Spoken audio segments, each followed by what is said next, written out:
young lad at the time, perhaps 8 or 7, and my father was going to war with Rome. I dearly wanted to go with him, but he made me promise something, a promise that had changed the course of Carthage, Rome, perhaps even the world. He made me promise that I would do everything within my power to destroy Rome, no matter what the cost. I've upheld that promise to this day, and I mean to for the rest of my life, which may not be very long. I want to tell you my life story before I die. At the age of 20 or so, I amassed an army of 60,000 men and 40 African war elephants. The first part of the journey was relatively easy, mostly marching across flat terrain and hills. The only people we met was villagers, but there was an obstacle that many of my men would fail. The Alps, the largest mountain. No one had ever attempted crossing the Alps with such a large army, only small parties. But if I succeeded in crossing the Alps, I could take the Romans by surprise, maybe winning me the war. The Alps were treacherous. There were loose stones. My men would fall, break all their bones, and die. But a bigger obstacle in the Alps was the mountain men.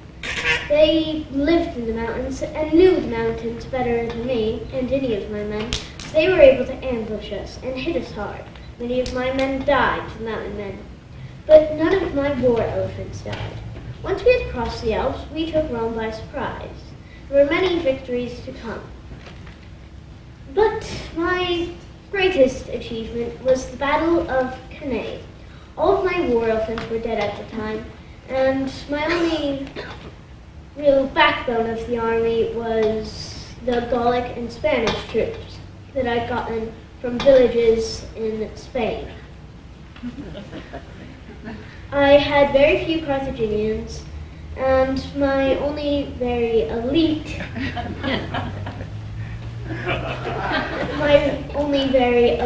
soldiers were my African pikemen. I also had cavalry, Numenorean, and Spanish and Gallic. The Romans had amassed an army of 100,000, while I only had 48,000. The battle was to be held at Cannae, a relatively flat terrain that was split in two by one river. If I had the battle on the right side, I would have more maneuverability to ambush. But on the left side, it was a much wider plain, and that's where the Romans would most likely set camp. The Romans allowed me months at Cannae. I could plan everything. Even the wind would be blowing in the Romans' faces. When the Romans finally arrived, they were in no hurry to attack.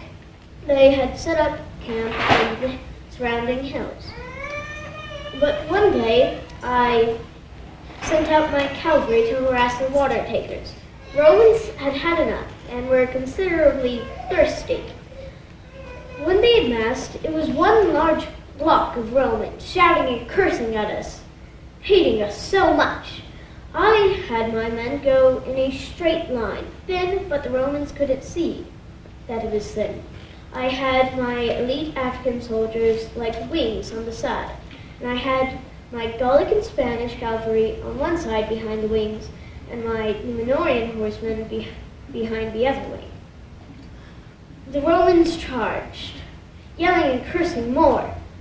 The impact knocked both of our armies back. The Romans' front line mostly consisted of peasants, and they died easily. They then retreated behind their more experienced Roman soldiers. The battles seemed unable to be won at that point by either army. Very few casualties. I then decided it would have to be taken to the cavalry. Romans' cavalry mostly consisted of royals, who could pay for the leisure of traveling on horse. But there was one payment they didn't quite know about, and that was their lives. My Gallic and Spanish easily killed the left side of the Romans' cavalry, and I set my Numenorean horsemen to take out the right side. My Numenorean Numenoreans literally had tricks up their sleeves with knives and swords in their coat. They showed one particular surprise. In about the end of the battle between the cavalry, they pretended to flee in terror, dropping their weapons. But then they produced their knives and swords, taking the Romans by surprise and killing them. I then had my front line come back, retreating, or so the Romans thought, but the farther you were in, the farther you went back, making a crescent of sorts. The Romans filled in, cramped, they could hardly take out their weapons. I had my elite Africans clamped down on the sides. They, having not been in battle before this day, were fresh and clamped on the Romans even more. I had my cavalry come back, sealing the Romans' fate. It was a bloodbath from that point. The Romans were killed quickly. 20,000 Romans died that day, 70,000 were taken as slaves, and only 10,000 escaped, my greatest achievement.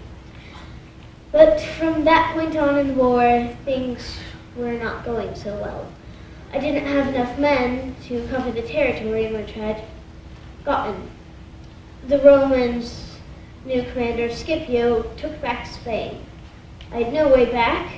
The Senate wasn't sending the needed reinforcements, even though I'd sent them tons of gold and money from the fallen Romans at Cannae. I was forced to retreat back to Africa, in which we then lost the war. Rome and Carthage had an uneasy alliance from that point. They demanding money and wheat. Eventually, they grew to the point where they needed Carthage to die.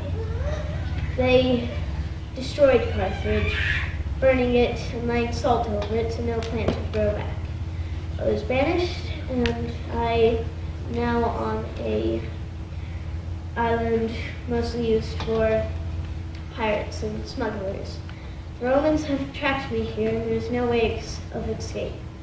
I'm soon to die. But are there any questions?